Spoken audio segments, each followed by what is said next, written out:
ტაუ კვადრატი ალბათ არის ის კონფიგურაცია, რომელიც ყველამ იცის, ყველა ასტრომოყვარულმა და შესაბამისად ძალიან ისეთი ერთ-ერთი ცნობილი კონფიგურაცია, რომელსაც ყველა ცნობს რუკაში. ეს წითელი სამკუთხედი რუკაში, ესე თუ ასე მარტივად შესამჩნევი არის, თუმცა ინტერპრეტაციასთან დაკავშირებით ხშირად არის ესე ვთქვათ, პრობლემები. ამ მხრივ უჭირთ ინტერპრეტაცია და ზოგადად კონფიგურაციების ინტერპრეტაცია ის თუ ასე საკმაოდ რთული საქმე არის, სხვადასხვა დონეებზე, იქ ისევ როგორც ასპექტის ამ დონეზე ხდება ანალიზი და შესაბამისად უფრო მეტად გართულებულია გაგება, რა თქმა უნდა, სიღრმისეულად. თუმცა თვითონ ესე ვთქვათ, კონფიგურაცია პირველ რიგში აუცილებელია ხაზგასმა იმის, რომ ეს კონფიგურაცია მუშავდება, იმიტომ რომ ზოგადად ყველა კონფიგურაცია მუშავდება, მაგრამ არის კონფიგურაცია, რომელიც შედარებით მარტივად დასამუშავებელია, შედარებით.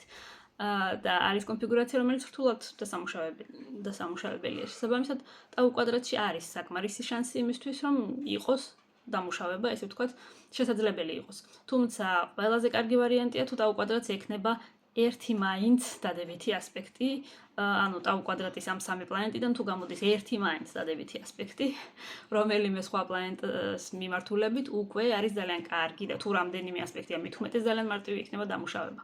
თუ არ აქვს ასპექტები დადებითი ტაუ კვადრატს, ესეთ შემთხვევაში დამუშავება შედარებით უფრო გართულებული იქნება, მაგრამ მაინც შესაძლებელი. თვითონ ეს ტაუ კვადრატი, ანუ ანალიზი ხდება რამდენიმე სხვადასხვა მიმართულებით.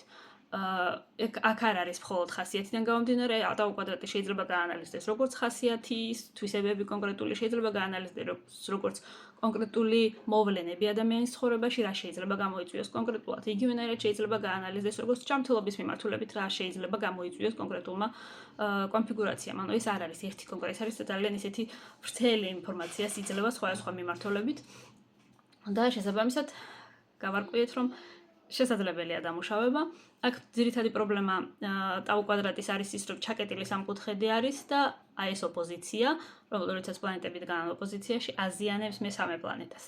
ანუ აქ ყველაზე მეტად დაზიანებული გამოდის მესამე პლანეტა. სამივე ერთმანეთზე მოქმედებენ, ეს არის ნეგატიური ასპექტი, ნეგატიური კონფიგურაცია და შესაბამისად ეს ძალიან ნაკლებად გამოიწვევს დადებითს, თუ არ იქნება დამუშავებული.